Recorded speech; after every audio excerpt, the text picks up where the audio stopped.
Caloroga Shark Media.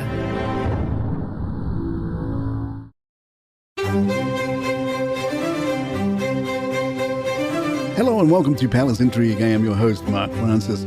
ITV's Chris Shipp says Charles isn't the one in charge at Buckingham Palace. Shop tells Talking Royals, someone very close to the King and Queen said to me recently, it is her who says no, she is the one.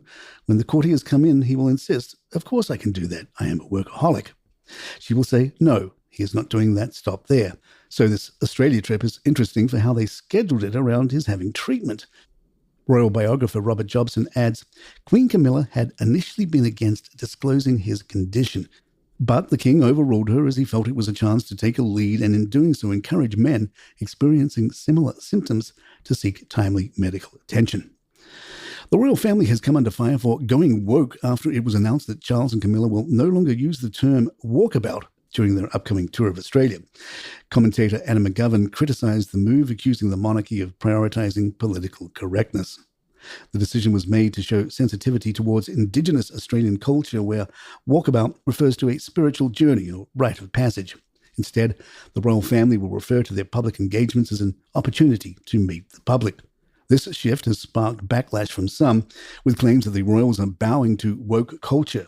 However, royal commentator Richard Fitzwilliams defended the change, saying, it's absolutely essential in my view that the sensitivities in different countries are observed.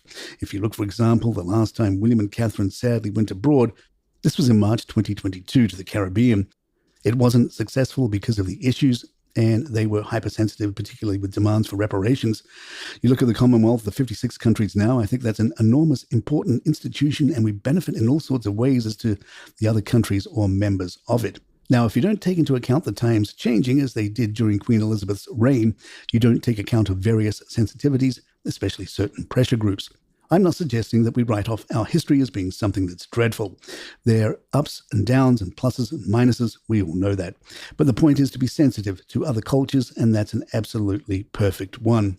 GB News host Patrick Christie's added, Charles spends half his life apologising for stuff they had nothing to do with. During a Buckingham Palace reception, New Zealand's women's rugby player Aisha Lete-Leiga surprised King Charles III by asking him for a hug.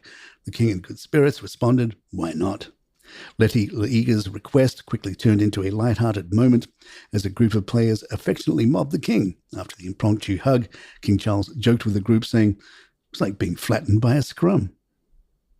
Richard Eden reports that some of Charles' friends did not enjoy Kate's video. One told Eden, there's no coincidence that the Middletons appear in it, not the King and Queen. I can assure you that Charles and Camilla will not be filmed kissing each other on a branch, as William and Catherine were. Until hell freezes over, it's distinctly unregal. Another tells Eden, all that lying around, hugging and kissing, they're not soppy teenagers. It felt manipulative. It's the sort of thing that Meghan would make.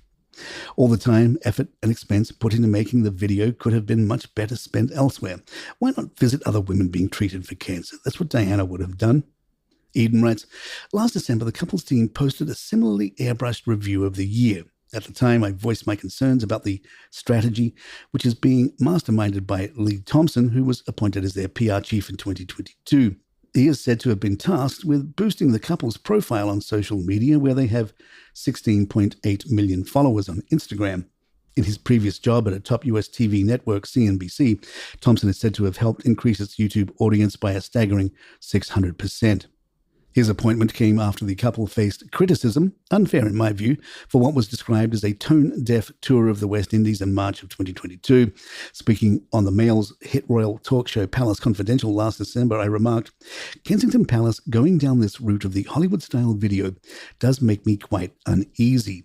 William and Catherine are vulnerable to PR people who want them to be these slick celebrities. It's important to make that distinction.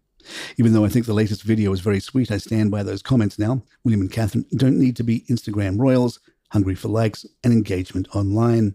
They should follow the example of Queen Elizabeth.